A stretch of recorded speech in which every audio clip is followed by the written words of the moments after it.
Le premier conseil de la nouvelle mandature s'est tenu vendredi en mairie de Luçon. Nouveaux et anciens conseillers se sont donc retrouvés autour de la table pour élire le maire et les 8 adjoints.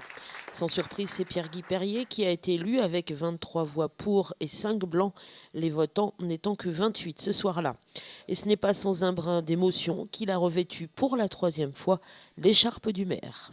Oui, moment solennel et d'émotion, bien entendu.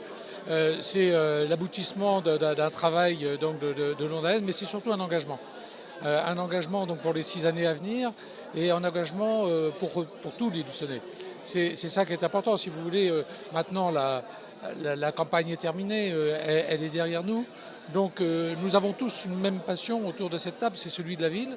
Donc ce qui s'est passé aujourd'hui avec l'élection d'un maire, c'est aussi l'élection et la mise en place de l'ensemble des conseillers municipaux, de l'ensemble des adjoints et donc de l'équipe qui va faire croître, qui va faire embellir et puis faire gagner cette ville de Luçon parce que nous en avons la passion.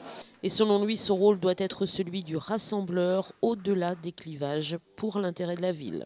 Le rôle du maire aujourd'hui, ce n'est pas celui d'avoir une ambition personnelle ou quoi que ce soit, c'est surtout d'arriver à faire en sorte que l'ensemble de ce conseil municipal, quelles que soient leurs idées, quelles que soient leurs appartenances, eh bien, puissent fonctionner de manière à faire gagner cette ville. Ce conseil a permis d'élire également les 8 adjoints. Une seule liste s'est présentée et a donc été élue avec 23 voix pour et 5 blancs. Sont donc élus adjoints dans l'ordre Dominique Bonin, Daniel Gachet, Monique Reculot, Yveline Thibault, François Edouin, Fabienne Parpaillon, Arnaud Charpentier et Michel Simonet. Sans surprise, c'est donc Dominique Bonin qui prend le poste de premier adjoint, un poste auquel il s'est préparé. Je l'appréhende avec sérénité parce que je sais qu'effectivement ce sera encore une tâche beaucoup plus ardue que celle que j'avais jusqu'à présent, mais je me sens en capacité de pouvoir assumer effectivement cette fonction. Forcément très différent du premier mandat.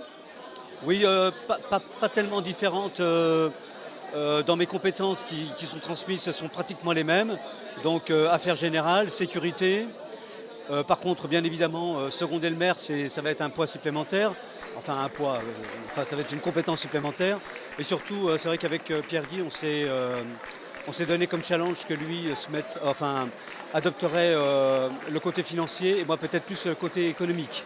Alors c'est un domaine que je ne maîtrise pas forcément pour l'instant. Donc je vais m'approcher quand même des acteurs économiques de la ville de Luçon pour bien faire en sorte que je me donne autant que je me donne dans les autres compétences que dans cette nouvelle compétence que je vais exercer. Reste à savoir maintenant comment va fonctionner le tandem maire-premier adjoint. Dans la complémentarité, je pense que depuis quelques mois déjà, on forme ce duo essentiel pour le devenir de Luçon. Et oui, j'ai entière satisfaction à savoir qu'ensemble nous allons marcher tous les deux côte à côte sur ce chemin tracé pour les 6 années à venir. Concernant l'opposition, suite aux différentes démissions, étaient présents Loïc Nolot, Annie Bambuc et Séverine Bourguignot. Siégeront également à leur côté Laurence Sureau, Maurice Dedieu et Michel Gréau. Prochain conseil municipal, ce sera le 4 avril pour élire les différentes commissions et les représentations des élus.